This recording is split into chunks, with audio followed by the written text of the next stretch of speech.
Hello and welcome to LabGab, a live stream variety show that showcases events, destinations, and different talents across Second Life. I'm your host, Strawberry Linden. Today on our show, we have members of the Uplift team. We have the VP of Engineering, Oz Linden, and we have lead QA engineer, Mazidox Linden. Welcome to the show, Az and Mazidox. How are you guys doing? Thank you. Great to be here. Thanks. It's great to have you. I have a lot of questions that I got from the community that I need to ask you. But before we get into those uplift questions, can I get both of you to give me a quick introduction of yourselves, how long you've been at Linden Lab, and what your focus is on? Mazidox, why don't you go first? Sure. Thanks, Strawberry. I've been a Linden since 2017 and a resident since 2005. My primary focus is server quality assurance. So I touch everything from the simulators to almost all of the services, at least the ones that aren't owned by Tilia, that the simulators talk to. And that's a lot of them. Mhm. Um, I've been focusing on simulators in the cloud since I'd say December of last year. And you're also a can of bug spray. Yes, I am. Very interesting avatar. Can you tell us why you are a can of bug spray? Um, Mazidox is a pesticide. It is actually not a spray; it's a solid, as far as I'm aware. Mhm. But I liked the imagery of a can of bug spray doing quality assurance to find and get rid of bugs. I love it. Very creative. Did you make it yourself? I did not. I bought the base off of the marketplace and textured it myself. Very cool. And how about you, Oz? Why don't you tell us? Oz, you've been on LabGab before, I think about 6 months ago.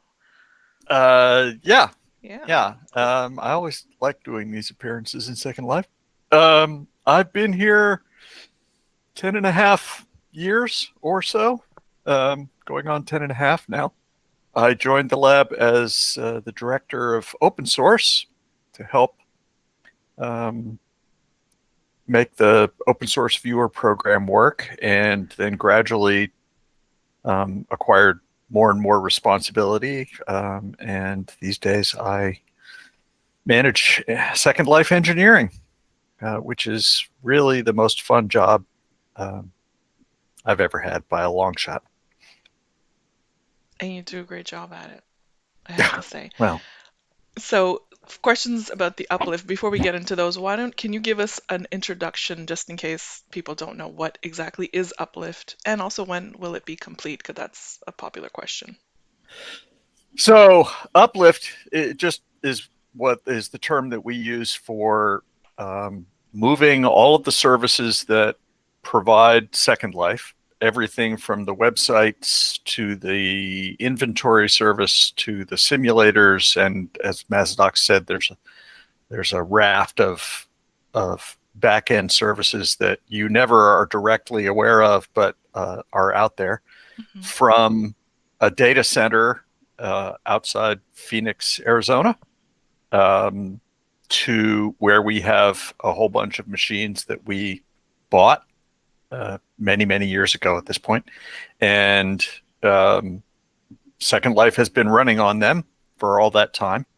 And we're porting the software so that it instead runs in Amazon Web Services, which is their cloud service. Hmm. And it that involves fiddling with things a little bit to make them run in the new environment, and to leverage the capabilities of the new environment.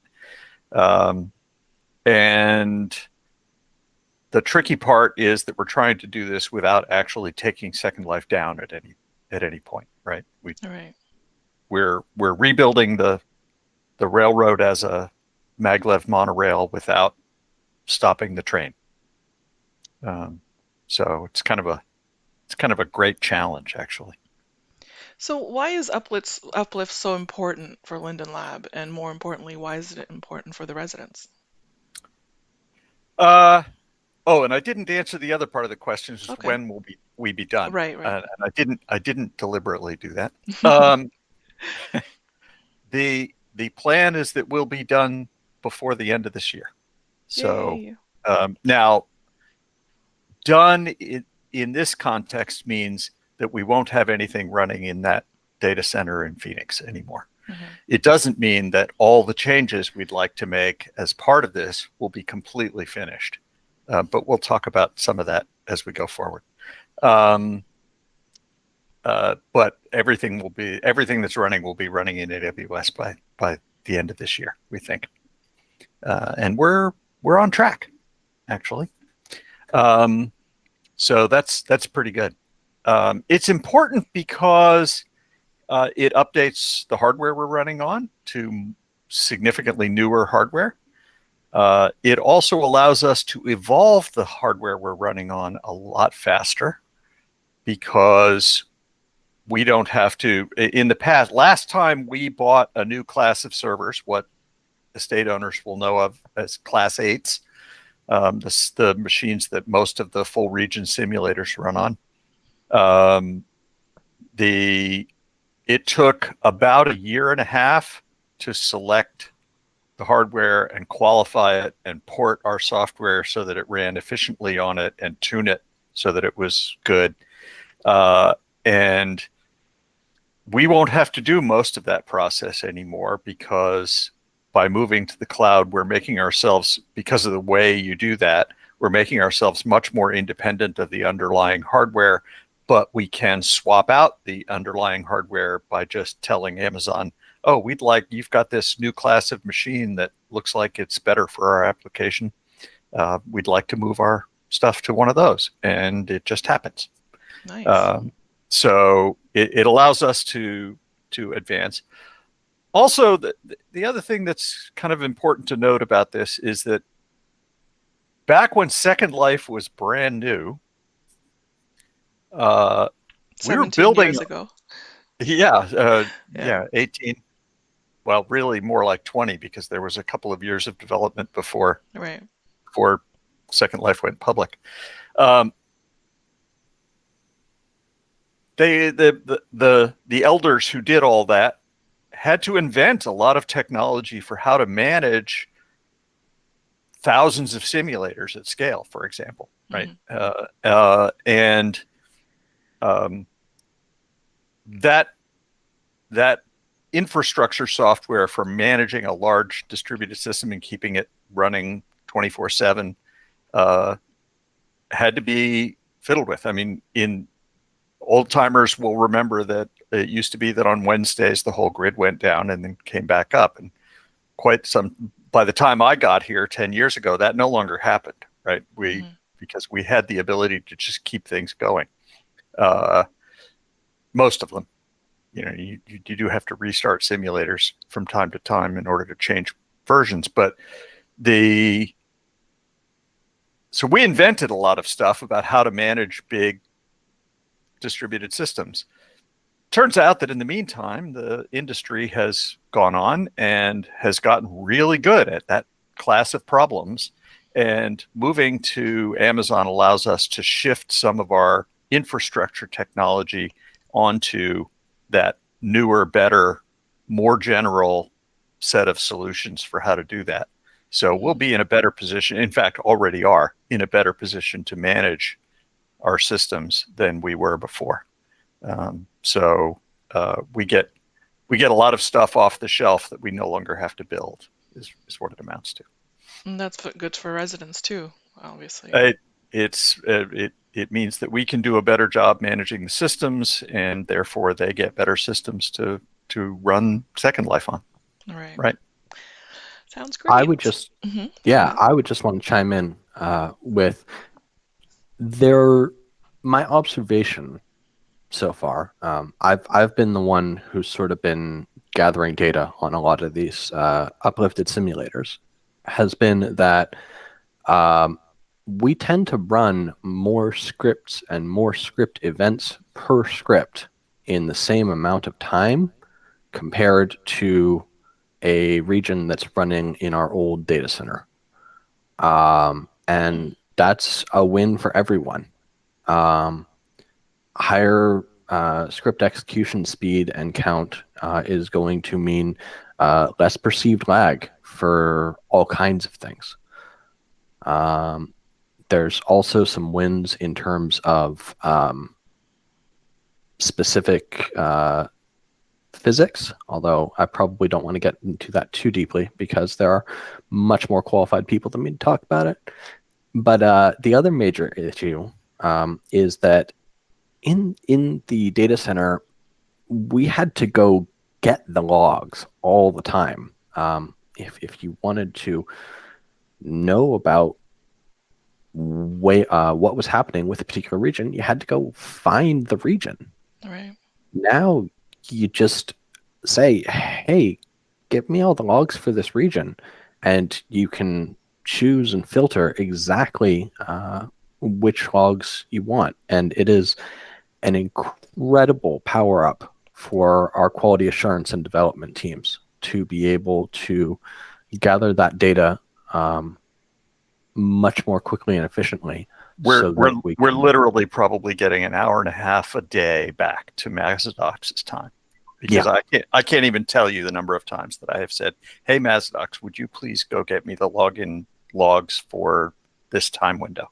And he's got to go do a whole bunch of work to pull logs off of different systems and combine them and make a tar file out of them. And now I can just literally go to a console and say, "Show me the logs for this class of servers in this time window," and poof, it's on my screen. It's a lot more efficient. Really good. Much better. It's really cool. I cried a little bit when we got. I'm not ashamed to admit it. I cried a little bit when we got this working. It made my life so much better. Yeah. Oh, that's good. So we have a lot of questions that came in from the community, but I thought I'd start with kind of a humorous one.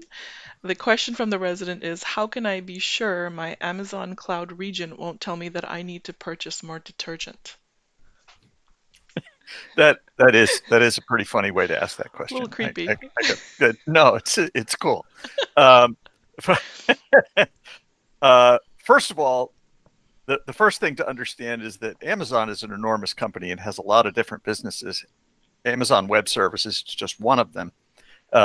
And in fact, all of the retail stuff that you go to when you're buying things in the Amazon stores is actually running on top of Amazon Web Services, the same service that we're providing, right? So that retail operation is a customer of the wholesale cloud services operation that we're going into. But more importantly, there are a couple of things to know about that. The most important one is that when we get any service from any vendor, we don't expose Second Life user data to them. Any more than we absolutely have to for them to provide the service that we're buying from them. And Amazon is no exception to that. So while we store stuff in their databases, in general, it's not stored in a way they could use, that they could read, and that we have very, very strict contractual requirements that say they can't use that data in any way, even if they can read it. They can't use it for anything other than what we need it for. So it's not accessible to them. And in fact, it's in most cases, it's effectively hidden from them. So that's a big deal to us. We know that the privacy of Second Life users and how they use Second Life is of paramount importance. And it's a very, very big deal. I do not have a day go by where that issue is not raised in one way or another as part of a normal planning discussion. So it's something we take seriously, and it's something that we make sure that any vendor we work with takes equally seriously. So don't worry about it. We're not giving anything away here. From my end, one of the things we test for is if customer data can be gathered via the simulator, via requests made to various services, by outside attackers, by contractual vendors like Amazon.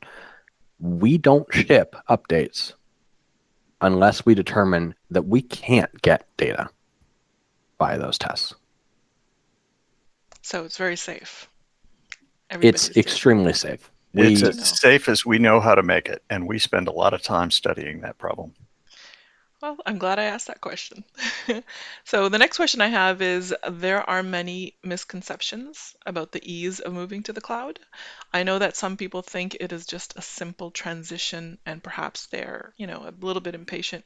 Can you help explain why moving to the cloud is such a tricky and complex process? Well, to answer that, I would have to encapsulate basically everything I've had to think about for the last 3 years into a question that would fit into a couple of minutes. That's kind of hard. The biggest part of the problem is that we are advancing the technology we're sitting on top of, and that meant that some of the things that we used to do, we should stop doing, and we should do them in some new way. It also, but the biggest part of the problem has been the challenge of figuring out how to do it so that we didn't have to interrupt service while we were doing it, right? We moved all of the inventory data from databases in our data center to databases in the cloud, and we listened very carefully for anybody having problems, and nobody did. It was completely transparent.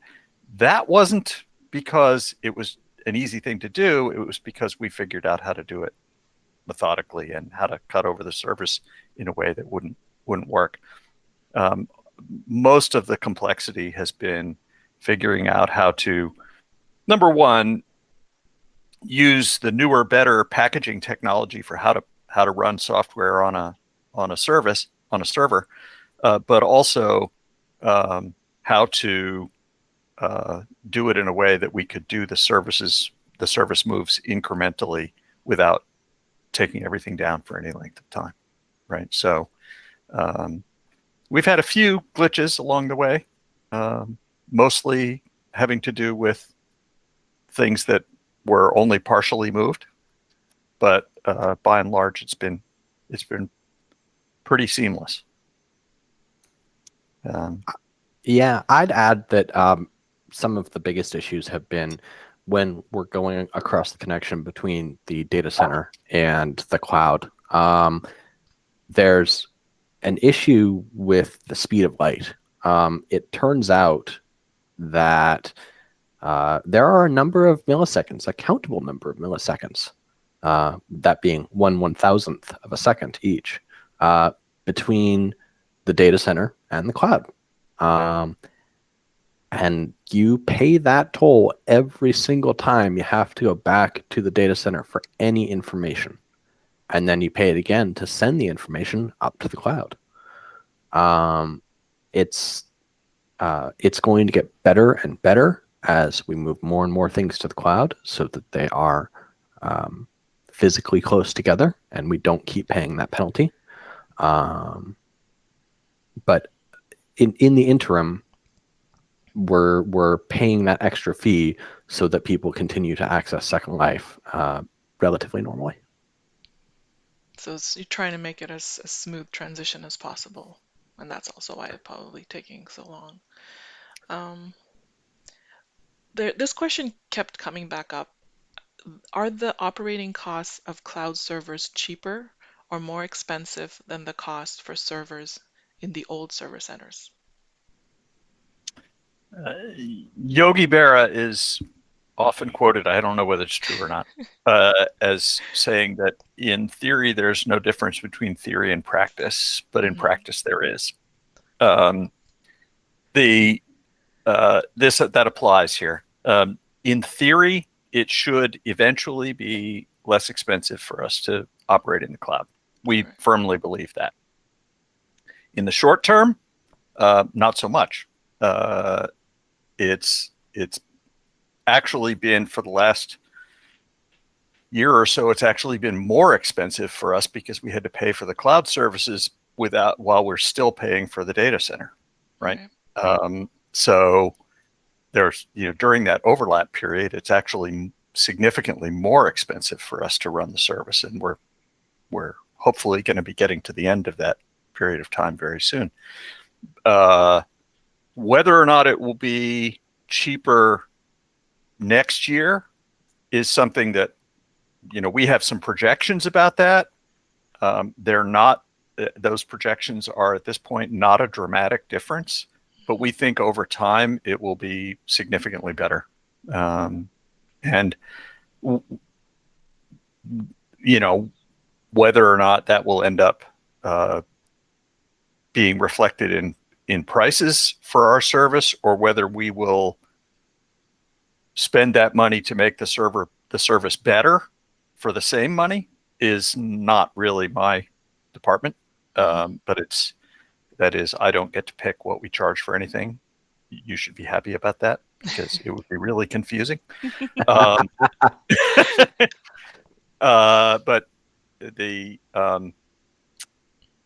it will certainly be better.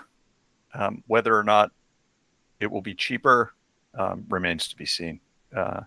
We have not focused on driving down costs. We have not, in fact, and we have not focused on making performance dramatically better. What we've focused on is moving everything without breaking anything. That's been the focus, right? Just pick it up, move it over gently, set it down carefully again, keep everything going, right? That has been the whole ethos of this project for the last 2-3 years. Once we've finished with that, as I said, that should be by the end of this year. Then one of the things we will be doing at that point is going back and looking again at it and saying, okay, now that we're here and everything's still working, how can we improve it? How can we make it run more cheaply? How can we take advantage of the new capabilities we have? How can we improve the performance? How can we improve the reliability? All of those things that are continuous. And how that will go, I think the best answer is ask me again this time next year. Okay. So I'm gonna book you for LabGab again this time next year. So what happens to the old servers and the physical location where the servers are housed? Like, people may not realize the logistics behind the old system and how radically different the setup will be once the uplift is completed. So outside Phoenix, there's a road that has a whole bunch of data centers on it. It's a popular place to put them. It's geologically very stable. It has a very predictable climate. Electricity is pretty cheap there. So being a data center is a big business in Phoenix. And one small piece, relatively speaking, of one of those data centers is a cage that has all of our current equipment in it. Most of that equipment is so old that it no longer has any value. Like, we couldn't sell it on eBay right now. So we have contracted with a company that cleans things like that out, to take it apart and clean it out and dispose of everything and turn it into scrap. Speaking to our point about the seriousness of privacy, the disk drives in every one of those systems will, before it leaves our facility there, will be ground into itty bitty pieces by a big, something that looks like a wood chipper, only it can eat disk drives. That sounds kind of fun. So I kind of wish I could go watch. Yeah. And there are thousands of them. We're actually spending significant money to have somebody grind them all up into little itty bitty pieces. an army of Iranians and the NSA isn't going to be able to get the data back off these disks again after we're done. So they're going to Good to be know. little tiny pieces of metal. Good to know. So the Um, information is safe. So has yeah. anything already been uplifted, and did that cause any problems? Oh yes, to both counts. Give us all the Um, details. okay. I can't give you all the details. That would Oh, spoil the fun. okay. But I can at least mention, as Oz said, we uplifted the backend inventory host relatively early. Mhm. No one noticed. Like no one. I got one bug that there was a problem at a specific point in time when there was like a region-wide outage for AWS. Oh, wow. And some people went, maybe. No, they wouldn't, would they? Yeah, we did. We really did. Um, and somewhat more notoriously, the group chat servers were uplifted several months ago and almost immediately started having issues, unfortunately. But the changes that we made concurrent with that made it difficult to isolate it to being uplifted specifically. We recently deployed some changes that we think addressed some of the most pressing issues for that Mhm. and have added a substantial amount of that new logging. Oh, I love that logging to make sure that any remaining issues are much easier to track down. Yeah, we've had, I think we've discovered, 3 or 4 significant bugs in the course of doing this. All of them were things that were technically wrong before, but something about the previous infrastructure masked it, right? So when we first moved the inventory service, not the databases, we discovered that there was a race, I forget the details, but there was a race condition in the way a series of database operations took place. And if they happened in the normal order, everything worked exactly the way it was supposed to. And if they happened in a slightly different order because you happened to hit different network paths or whatever, you could get a failure in the inventory. That should have always been, the software should have been doing that as a transaction. So it was guaranteed to happen in a particular order, and either all of it succeeds or none of it does. Because it had previously been running on a very tightly controlled, very isolated network in our data center, it always happened to come out right, or at least so often that we never noticed the bug. Mhm. And when we moved it to further away and added that extra latency and added some extra routing hops and so forth to move to the cloud, once in a while it would fail. And we found that, and we put a transaction around it, and now that bug can't happen again.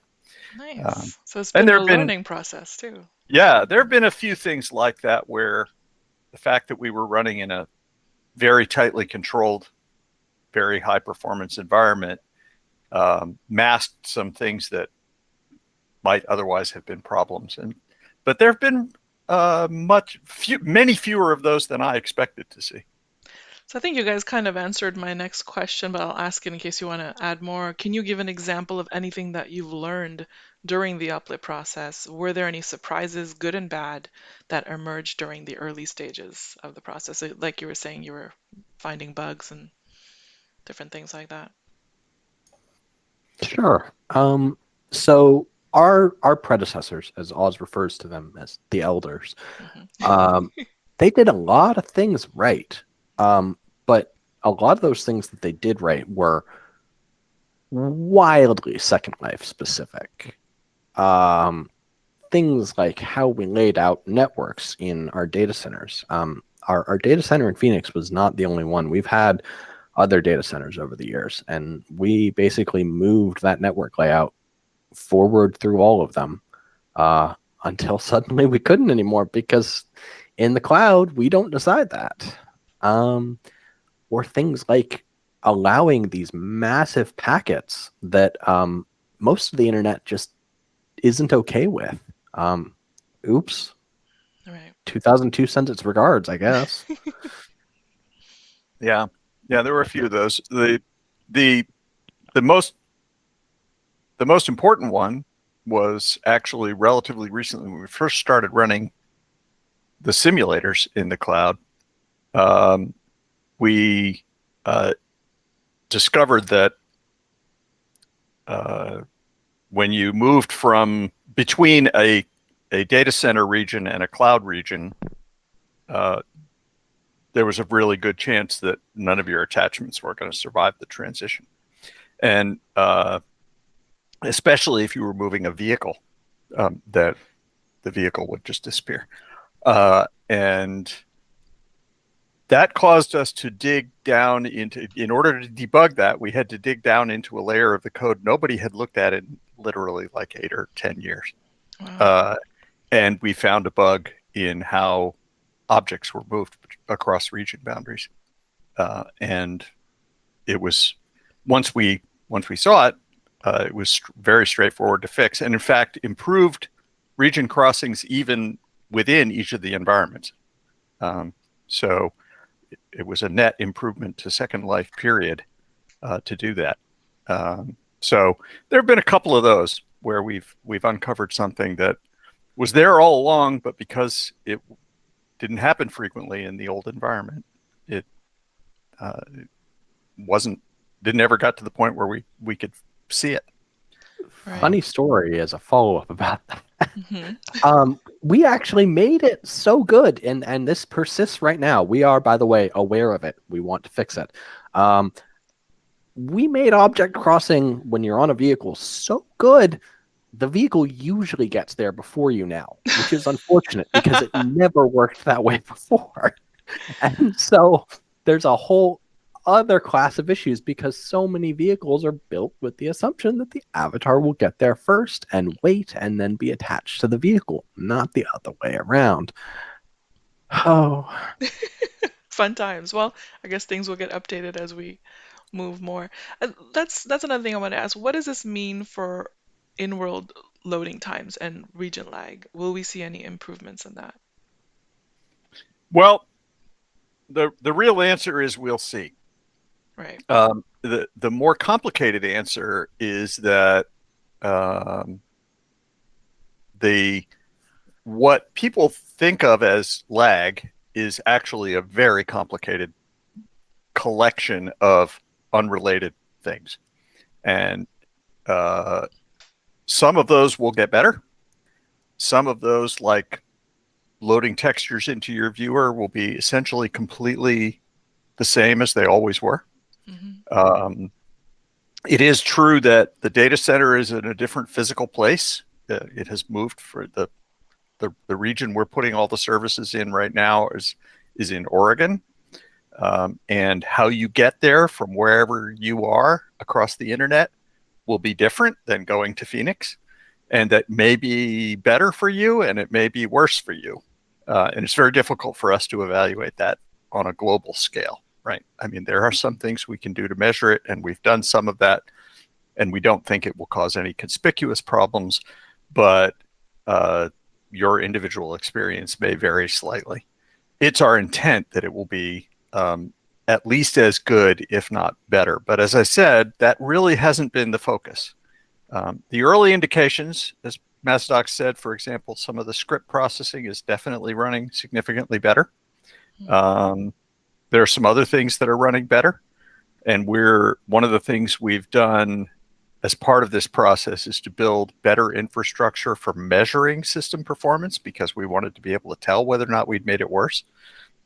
By and large, it's pretty much the same as what it has been, or slightly better in some I feel like particulars. I feel like it's been better for me on certain regions that have already been uplifted. I've noticed a difference, especially when I'm streaming, that their textures are resing faster and all these. I don't know if that's because it's on the AWS, but I've definitely noticed a difference on certain Yeah, regions. How will this yeah. affect? Mazidox dropped Uh-huh. the ball. The region we're sitting on should have been uplifted I because never. all the regions. He yeah, I'm hasn't uplifted my sorry. region.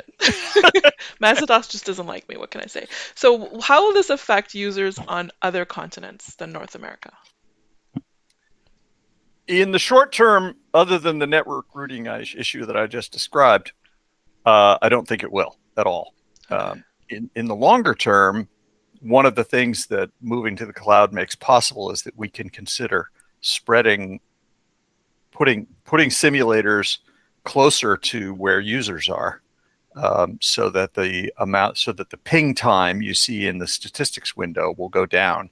And in general, what that means is that what that really means is that the time it takes your viewer to send a UDP message to the server, for the server to read it, do whatever it's going to do, and pass it back. That's the ping time. Right. It will, if we host a simulator in Europe and you're in Europe, that round trip time will be quite a bit shorter, right? We have users for which a good many users around the world. We have them pretty much everywhere. We have users in Antarctica. Wow. Yeah, it's pretty cool. That round trip time will be better if the region happens to be hosted closer to you, and maybe slightly worse. I mean, if you're a North American user and you go to a region that's hosted in Europe, it'll get worse. But what we, at least in theory, will have the ability to do is to spread things out so that if Should be better. Yeah. if you want to own a region and you want it to be especially good performance, you'll be able to host it nearer you. I don't have a timetable for when we'll start experimenting with that, but it is one of the things that we could do, and I'm very fascinated by. That would be a good option to have for sure. The next question, I think you kind of touched on it already, but I do want to ask, we got a question from a resident. Why aren't we seeing an improvement in performance for regions that have been uplifted? Server-side lag is just as bad as it was before. So I feel like I can't say the same, as I have experienced better performance on uplifted regions myself. Why do you think this may be not the case for all residents? I don't mean to discredit your question, Asker, but are they sure they were on an uplifted region? Because golly gee, every time I've been on an uplifted region, I can feel the difference. That being said, my actual professional answer is measuring lag is really hard, as Oz alluded to. It's a bunch of different buckets, which don't necessarily correlate well with each other. Attributing it to a particular source for any particular instance is even harder. Frequently, we have to use subjective metrics like, how does this feel, when testing user experience, because objective measurements vary too wildly. What new users expect is different than what experienced users expect, is different than what landowners expect, is different than people who were used to playing various genres of games will expect. Right. Yeah, it's a complicated question, and really hasn't been our primary focus. So I expect that we will spend quite a bit of time next year on doing much more detailed looks at what constitutes performance and what we can do to improve it. But that hasn't been the focus of this. The focus has been stability and reliability through the transition, not make everything faster. Well, I do feel like it has improved in my experience anyways. So when you were I think so too, actually. yeah. When you are upgrading regions to the cloud, how do you decide which regions are uplifted first? Can a suggestion be made to uplift the info hub and surrounding regions as first priority? Also, is there a way residents can make suggestions on which regions to uplift? So this was from a resident. This one's all Maz, because this has been his thing for the last couple of months. Right. Yeah, I was gonna say, internally, I've been the czar of uplifted regions, basically. That's why I said you don't like me, because mine's not uplifted yet. Yeah, it's actually because this week has been crazy busy. I do apologize, though. No, I'm joking. So I'll answer the second one first, or the second and third ones first.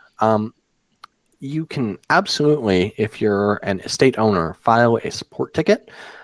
We do have to run all of those through support. You can't actually just instant message me and have your region uplifted. Sorry. We have to keep track for various reasons. How many, which ones, what kinds of statistics. As far as uplifting info hubs and surrounding regions, we haven't really done it using in-world geography very much, except for the initial Blake Sea uplift, which was one of the very first things we uplifted because at the time, we knew that region crossing, and particularly region crossing with vehicles, was a major issue that we needed a lot of data very quickly on. So as far as how we've selected them, well, I have this button in internal tooling that just gives me a bunch of random regions. And so no, I'm kidding. It's been a little bit more scientific than that. Okay.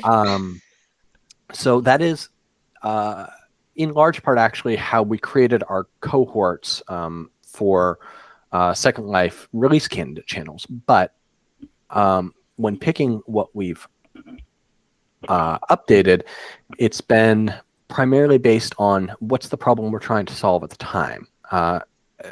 Questions like what happens when we put a bunch of high memory regions on the same sim host? Fortunately, the answer turned out to be not much. Or can extra CPU time be used between simulators? And the answer to that one, unfortunately, turned out to be no. They'll just sit there in an idle loop. Sigh.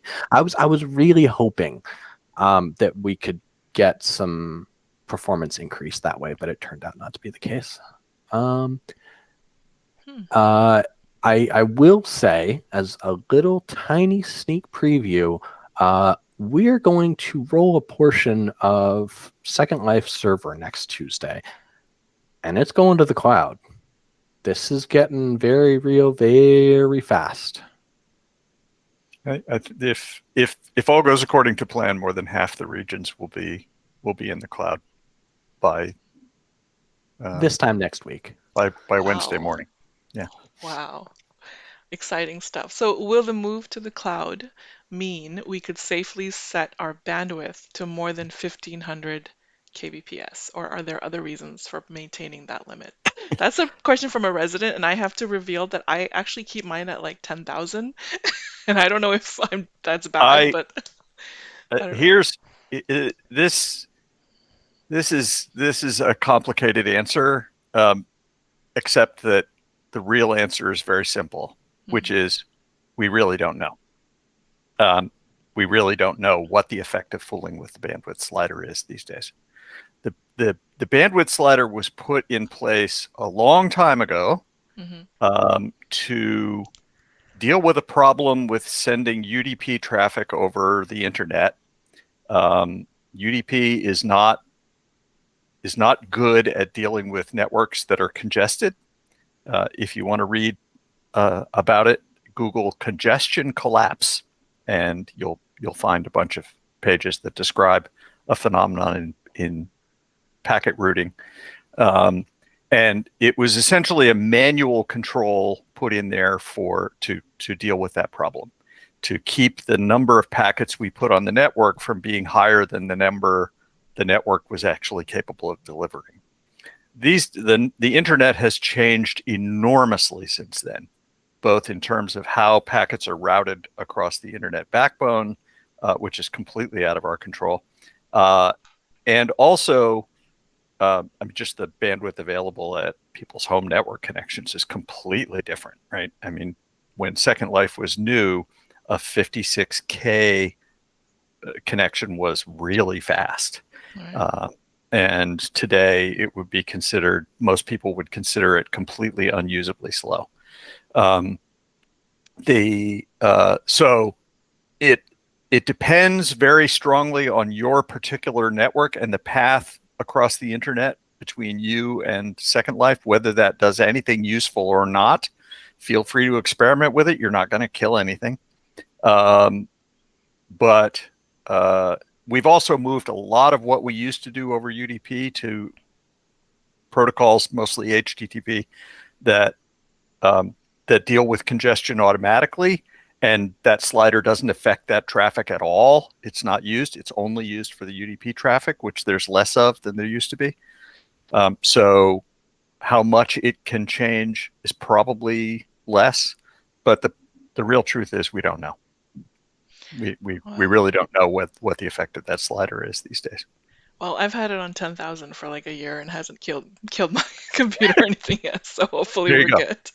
So So we have one data point. Thank you. exactly. Will you be able to pass any cost savings realized from this transition to residents, such as in the form of lower region prices and fees? This is a very popular question.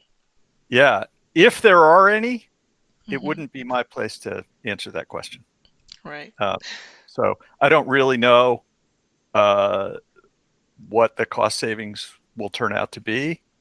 Like I said, ask again next year. But deciding what things cost is not an engineering decision at all, Right. and I'm immensely grateful for that. So you'll have to find another guest to ask that. I would Right. suggest Ebe if you were going to have Maybe. any hope at all of getting an answer. Okay, I might have to have Abe on again. So Linden Lab recently announced that new regions are becoming available for sale. I believe people have to file a ticket to do that. Are these new regions already on the cloud, and will adding new regions impact how long it takes to finish Uplift? Uh, well, let's see. There are a bunch of things there. Yeah. Yes, new regions are available for sale. Hmm. I believe that at the moment the protocol is to file a support ticket and ask for one. I also believe that very soon the land store will be reopened and you won't Oh, have to do yay. support for that. I'm not sure exactly what the timetable for that is. That's not my department, but Mhm. um, but real soon, I think, is fair. Um, uh, Very likely they will end up being cloud regions. If they aren't cloud regions right away, they will be very, very, very soon. And no, it won't slow us down a bit. Okay, great. I just realized we're running a little bit short on time. I'm going to skip a few questions because it looks like there's a whole bunch coming in from YouTube, Facebook. I'm not sure if we'll be able to get to them, but let's see if we can. Once Uplift is completed, do you have any plans to release micro sims? Oh no, Patch is going to yell at me. Micro regions, tiny islands that are only a fraction of a region but aren't connected to other entities. There are a bunch of different possible new product offerings that we might do that, various new region types have been discussed. We have a great deal more flexibility than we ever had in the data center. Hmm. Um, so the answer is maybe, and we'll see. But Okay. I'm not going to make any predictions about how those conversations are going to come out. They're ongoing. I'm just going to cheat a little bit and say, Mhm. golly gosh, as a resident, that sounds amazing. I have no professional opinion on it, but ooh, that would be cool. Yeah, it does sound interesting. When can we expect the uplift to be completed? You've already answered that, so that new Linden home themes can be released. That's another big question. When are the new Linden homes coming out? Uh, that When are new Linden homes coming out is a question for Patch and his team. Okay. Um, I will say that at this point, uplift is not the gating factor. Ah, It's interesting. no longer the problem. So at least I'm not aware of any way it's a gating factor. But Okay. We do have one thing going out for making experiences better for uplifted regions next week, assuming we stick to our current timetable. That will help um, Linden Homes a little oh, bit. that's right. Yes, Oh, right. okay. A couple of them use a couple of the So maybe in Linden a Homes couple of features weeks. use an experience to track its data, and the performance will get better next week. Good. So maybe in a few weeks, we never know. So somebody asked, a resident asked, I don't know if this is really about Uplift, but why can't we select the Linden House location if the land has no owner? We could include the plural of the house we would like when customizing the Linden home. I don't know if that's. You can't do that because when we invented Linden Homes, we didn't build it that way. It's an interesting new feature request, I think. If Jira.secondlife.com. Yeah, file a new feature request there, and we'll put it into the hopper of things we could possibly do. Oh, that's good to know. Jira.secondlife.com. Yeah. Yeah. Okay. I have one question left, but then there's like a whole bunch of questions from YouTube and Facebook, which I might get to, but I do want to ask this last question. Do a What's lightning round. next? What's next for your team after Uplift? Are there any other initiatives that you want to let the community know about as we get closer to 2021? Mostly not. We're going to be doing a lot of cleanup. As I said, some performance tuning. What new product initiatives? For most of the last year, people have been coming up with great new product ideas, new features, new this and that for Second Life. And they have been coming to me and saying, what would it take to do this? And my answer has been, it would take Uplift to be over. Go away until we're done. Okay. I mean, that's literally been the thing for quite a while. So there's a backlog of new ideas. I'm sure users will continue to contribute more, and we will do some of them. Which ones? Your guess is probably better than mine, because mine is never any good. Okay, so we have a few minutes left. I'm going to ask some questions that came on Facebook and YouTube, just a few quick ones. From Facebook, somebody is asking, will it improve voice? I guess Uplift, will it improve voice? Improving voice is something we'd very much like to do, and I think it will. I think we will make some improvements to voice. We're working closely with Vivox on some improvements there, but it actually has nothing to do with Uplift. Okay. So the Uplift is not really going to be... No. Okay. It's not really a factor. Okay, so the next question is from YouTube. Will Uplift make it any easier to move regions or groups thereof in terms of where they appear on the grid, say moving continents closer in order to connect them, or so if there's no difference versus the colo? No, there's no difference. There's no difference. Okay. It's exactly the same. I mean, regions come up a little faster, at least from our end. I haven't measured the end-to-end performance for resident visibility, but in terms of internal tools, it's about 45 seconds to a minute faster for startup in the vast majority of cases. Oh, I have little script timer boxes lying around all over the grid, and they're recording significantly better restart times during a roll. Okay, a question from YouTube. So Amazon does not and will not own Second Life, right? You are just changing location of servers. That's right. Okay. And somebody asked on Facebook, how do you find out if you are in an uplifted region? I believe we did a thing about that, but I can mention, or Maz, if you want to say it, I'll kind of show it on the screen. They can go to help and Please about. go ahead. So on the top in the menu, if you go to help and about, it'll show you right over here if you are, it'll say AWS. Mine says, doesn't say that because I'm not on the AWS yet because Maz doesn't like me. But, hopefully if soon. I had tear ducts, I would cry. Hopefully soon my region will also be on AWS, but that's where you'll find it if you go to help and about. And you'll see it there. But we also did a social post. I'll try to retweet it later. Let me see. Yeah, somebody made a cute little halo that is on the marketplace that lights up and plays little angel chimes when you get into an uplifted region, and turns gray and plays a sad trombone. What is it called? Maybe people search Marketplace for it. Do you remember what I don't remember. I think if you search for Uplift Halo, you'll probably find it. Perfect. Search for Uplift Halo on Marketplace. I'm wearing one, Okay. but it doesn't show unless you just changed regions. All right. It's fun. Another question from YouTube. When all of SL is uplifted, does it become more vulnerable to hacking and griefing? It becomes less vulnerable. Nice. Agreed. We get some very nice advanced protection for free from Amazon because they don't want any of their customers being hacked or griefed. Yeah, it's not free, but it's part of the package. we've actually made both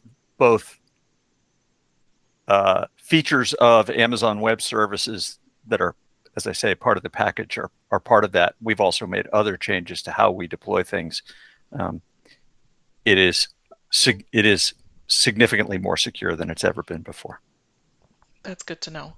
Another question from YouTube. What happens if the cloud fails? Where is the backup of the cloud?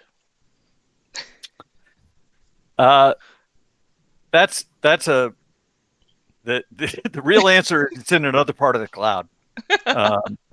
Yeah. I mean, there's always the possibility. I mean, we had an outage last year where the internet backbone provider that one of the two internet backbone providers that connects our existing data center to the internet went down, and 30,000 Second Life users got kicked out.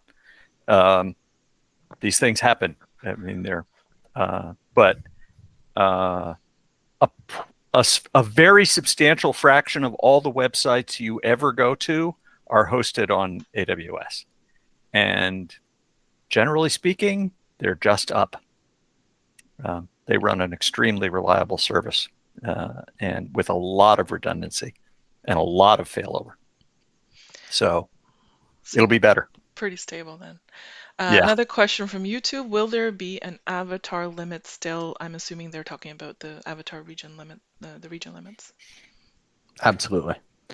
Yes, the numbers may change. We'll see when we've done some performance work, but there will still be a limit because of Simon's Law, which is named for Simon Linden, and so it is blame that Simon. Anything that doesn't have a limit is a griefing vector. Ah, interesting. Very good. So another question from YouTube. When will the next round of last names be available? I know that's not your department, but it's a popular question.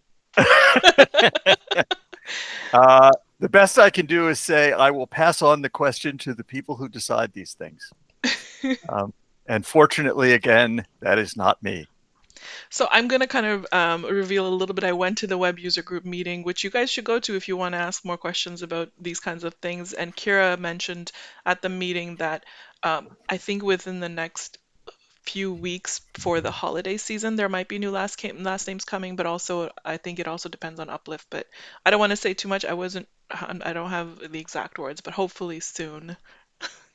That's our trademarked word there.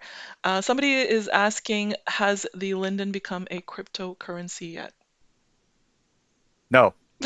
Okay. Didn't think so. And I think we have 3 minutes left. I'm gonna probably wrap it up. We've answered quite a lot of questions because I do want to take the time to thank both you and Oz and Mazidox for being here and give you a chance to say anything that you want to say to the viewers. Any last minute thoughts or you know. Yeah. Just one quick thing. We have a bunch of user groups. And I'm sure that Strawberry can post a link along with the video to the wiki page that lists when they are. Yes. Every week I do 3 with some others. Mazidox is present for a few. He runs one on the beta grid every week for what's going on that's brand new on the servers. Drop by. We're available. We're reachable. And we're happy to talk about most things. Sometimes you'll get the same sort of non-answers that I've been giving you. That's just the way we have to do it. Yeah. But we're certainly eager to hear from you all the time. And Mazidox, you should pitch Jira. Yeah. One of the best ways to provide feedback about problems you're having is jira.secondlife.com. If you file a bug report, you and you select something like simulator. There's a couple of other ones that go to me as well, but definitely simulator. We triage those 5 days a week. I can't promise that we will give a personalized answer. That's more support's forte, but we read all of them. If you have something longer form that's more discussion based or question and answer, the server user group or server beta user group are great places to have a discussion, both with subject matter expert Lindens and fellow residents who may have already gathered that information or have additional insight to contribute. Okay, thank you so Oh, and much.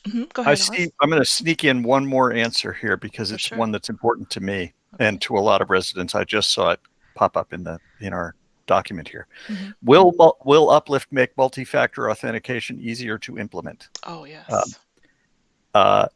no, but multi-factor authentication is one of those things where people came to me and said, "How soon can we do this?" And I said, "After Uplift." So once we're after Uplift, it is definitely on the list.